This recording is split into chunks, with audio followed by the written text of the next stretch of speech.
мында есептің берілгенін келтірген, яғни 2 метр жіпке ілінген шарикті альфа тең 4 градусқа ауытқытып, оның тербелістерін бақылайды. Тербеліс өшпейтін гармоникалық деп есептеп, тепе-теңдік күйден өткендегі шариктің жылдамдығын табамыз. Алынған шешімді механика теңдеулерінен тепе-теңдік күйден өткендегі шариктің жылдамдығын тауып тексереміз. Берілгені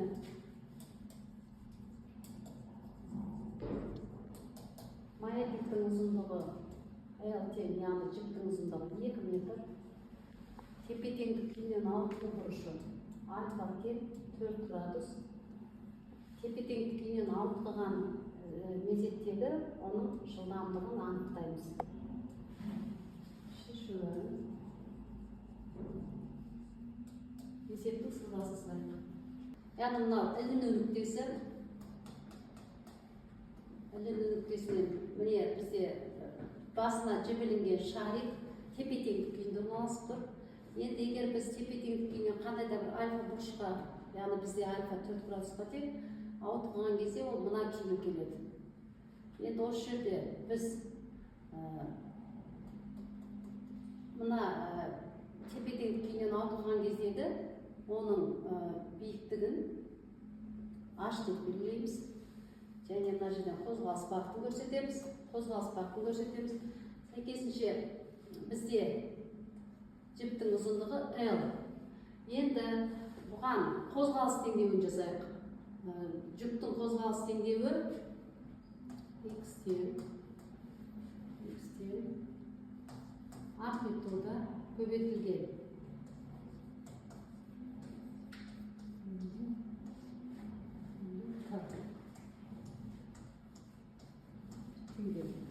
Енді бұнда A дегеніміз амплитуда, басқасы түсінікті.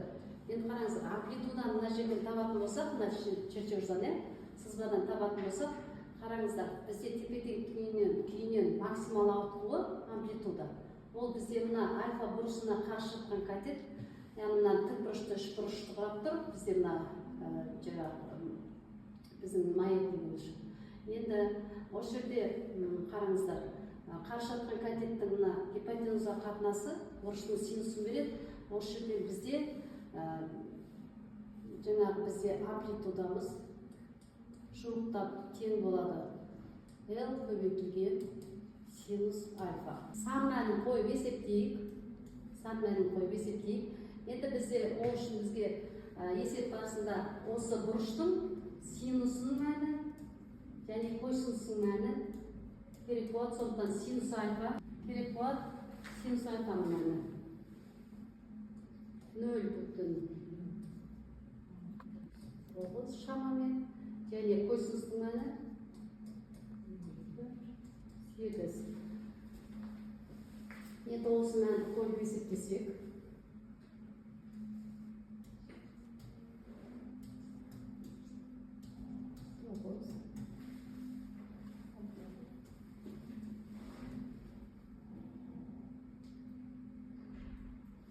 шамамен 0,14 метр. Bir тексеріп алып, сан мәнін дұрыс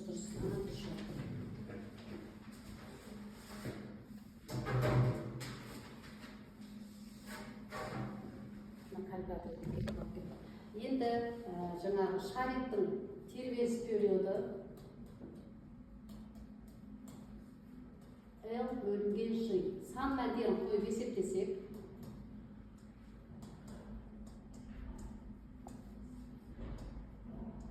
енді G-дің мәніне жуық 10 деген мәнді аламыз. Қазір есептеген кезде тағы да бүйтейік. Сан мәндерін қойып есептейік.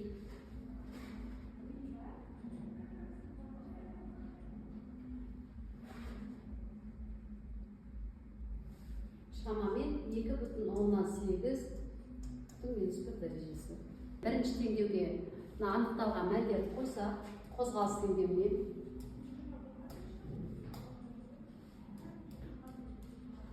яғни амплитуданың мәні 0,114 синус 2,2,8 Т.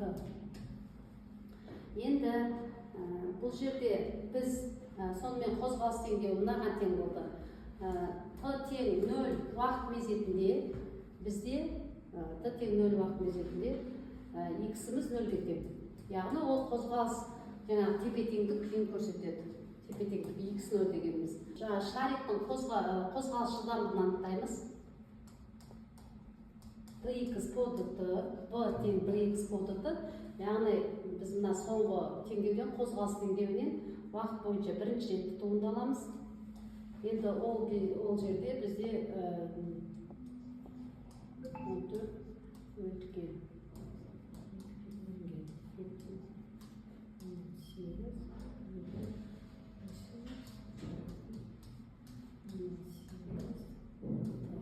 енді осы теңдеуге тепе-теңдік күйін не келтіретін болса, осы теңдеуді тепе-теңдік күйін анықтасақ, яғни тепе-теңдік күйінен өткен кездегі шариктің жылдамдығын анықтасақ, ол жерде бізде бұрыш болмағандықтан косинусымыз 0 градуста 1-ге тең болады да, оның мәні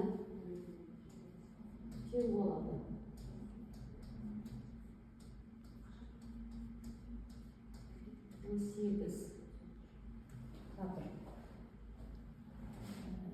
Енді бұны сан мәнін қойып есептеу үшін дұрыс қой. Сан мәндерін қойып есептейміз, сан мәндерін қойып есептейміз.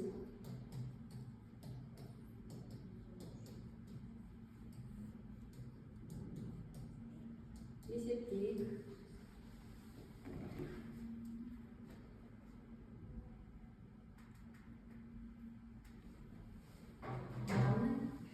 Жуықтап 0,131 метр бөлінген секунд. Түсінікті, енді біз жаңағы осы жылдамдықты механикалық, мына жерде механиканың негізгі заңдылықтарын қолдану арқылы анықтаймыз. Енді мына жерде біз мына сызбамызға қайта ораламыз. Мына жерде әсер ететін күштер төмен қарай ауырлық күші, жоғары қарай жіптің керілу күші. Енді осы күй үшін біз қозғалыс теңдеуін жазатын болсақ, MAN, мұнда центрге тартқыш күш нормаль өтеу әсер етеді. Т минус МЖ. Бізде сызбадан AN V квадрат бөлінген L. Алынған өтеудің мәнін екінші теңдеуге қоятын болсақ,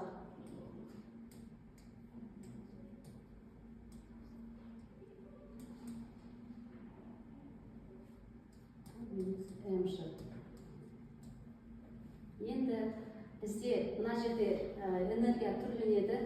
Қараңыздар, мына жердегі ең жоғары көтерілу нүктесіндегі потенциалдық энергия тепе-теңдік күйінен өткен кезде оның кинетикалық энергиясына толығымен түрленеді. Сондықтан mgh тең болады mv квадрат бөлінген 2. Осы жерден массалар қысқарып кетеді. V квадрат тең болады 2gh.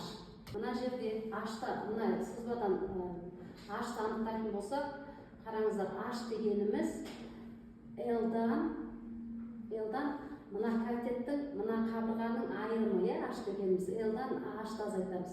Енді біз h-ты қалай анықтаймыз? H дегеніміз мына бұрышқа іргелес жатқан катет, соның қасиетін қолданып анықтаймыз. Сонда h тең басқа түспен жазайық. H тең L минус L көбейтілген косинус альфа, немесе L 1 минус косинус альфа. Осы h-тың анықталған мәнін мына жылдамдыққа арналған теңдеуге қоямыз. Сонда бізде 2g көбейтілген L 1 минус косинус альфа бәрі түбір астында. Енді біз осы бұның анықталған мән мына өрнекке қоямыз. Бұның орнына, жылдамдықтың орнына m бөлінген L мынаны квадраттап қойғандықтан 2gl 1 минус косинус альфа. Мына жерде түсінікті, L менен қысқарады. Сонда бізде тең болады. L тең болады квадрат орнында 2mж 1 минус косинус альфа. Мына теңдеуден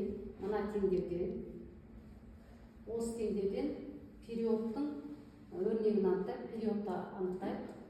Тең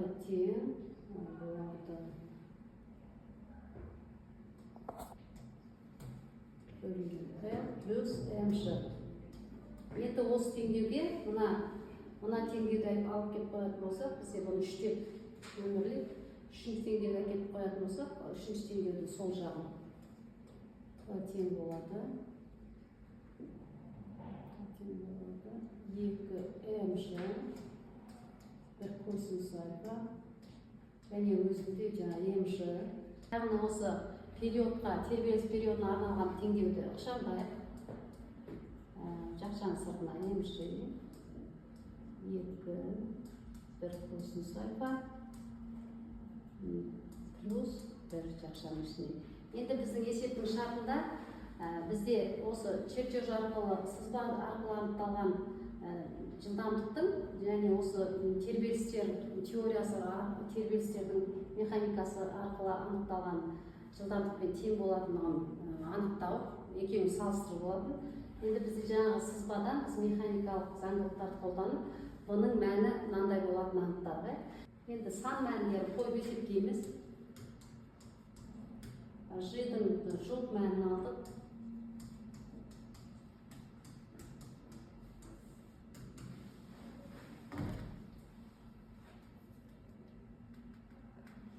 Жұлттап 0,131 метр бөлінген секунд. Сонда біз жаңа тербелген қозғалыс теңдеуін қолданып анықтаған мәніміз 0,31 болды. Мұнда да 0,31 есеп дұрыс шықты. Тақырып бойынша енді есеп шығарамыз. Есептің берілген массасы 10 грамм материалдық нүктенің тербеліс теңдеуі x тең 5 синус фи бөлінген 5-ті плюс пи бөлінген 4 сантиметр. Нүктеге әсер ететін максимал күшті және тербелетін нүктенің толық энергиясын анықтаңыз. Тақтаға кім шығады? Айгүл, шығыңыз тақтаға.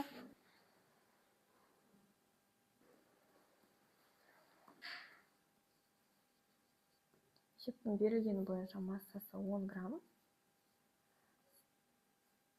Тербеліс теңдеуі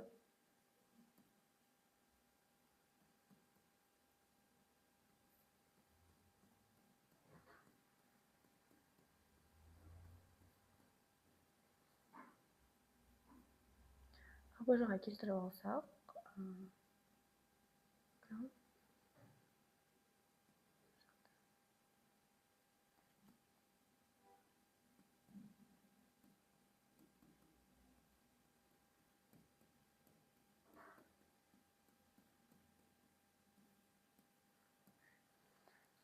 бізге табу керек максималды күшті және толық энергияны. Шешуіне келетін болсақ, бізде жалпы тербелістің формуласы осылай жазылады.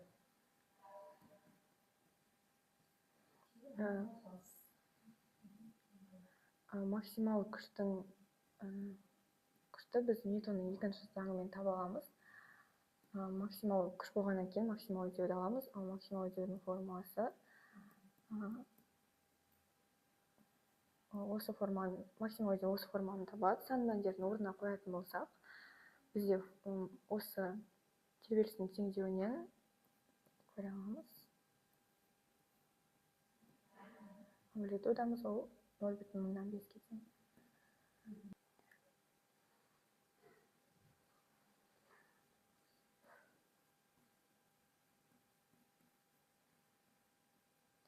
Енді максимал күшті табатын болсақ, бізде есепте массасы берілген 0,1.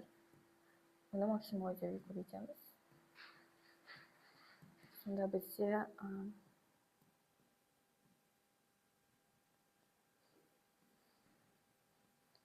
Ньютон болады. Оны 197 микроньютон деп жаза аламыз. Келесі бізге толық энергияны табу керек. Толық энергия дегеніміз ол потенциалдық энергия мен кинетикалық энергияның қосындысы. Бізде кинетикалық энергия 2-ден 1 mv квадрат, ал потенциалдық энергия 2-ден 1 kx квадрат.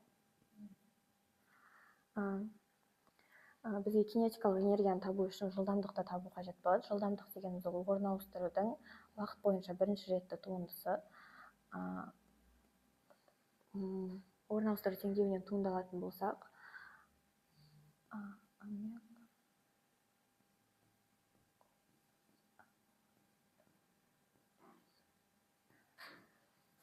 осылай болады. Енді оны кинетикалық энергияның формуласына қойсақ,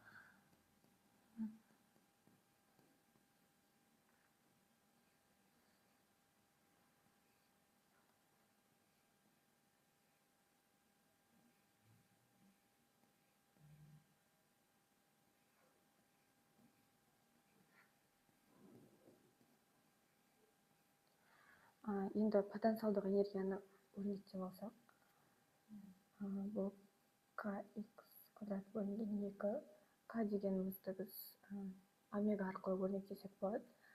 Ол осыдан бізде k омега квадрат m-ға тең болады. Орнына қойсақ,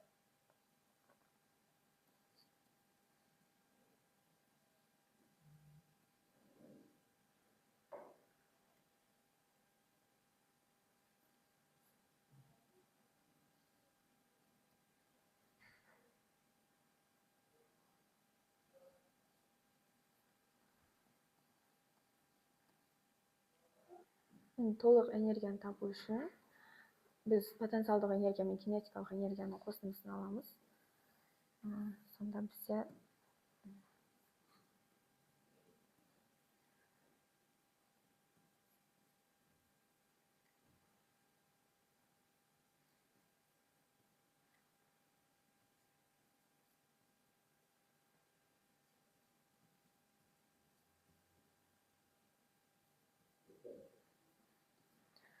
потенциалды кинетикалық энергия, енді келесі потенциалдық энергияны жазсақ.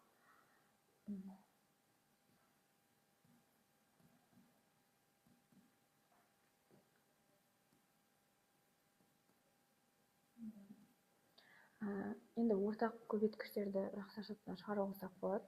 Бізде 2-ден 1 ma квадрат. Осыда бізде косинус квадрат пен синус квадрат қалады.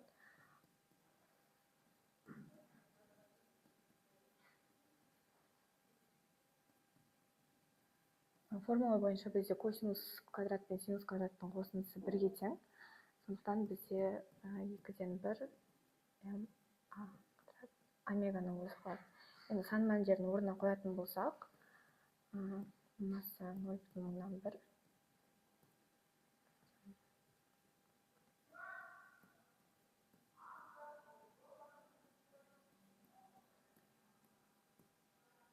бөлінген 5-дің квадраты пи квадрат жаман деп жазады.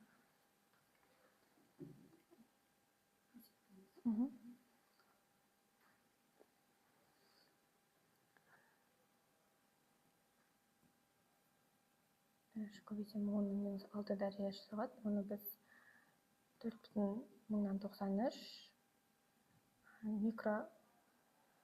микроджоуль деп жазамыз.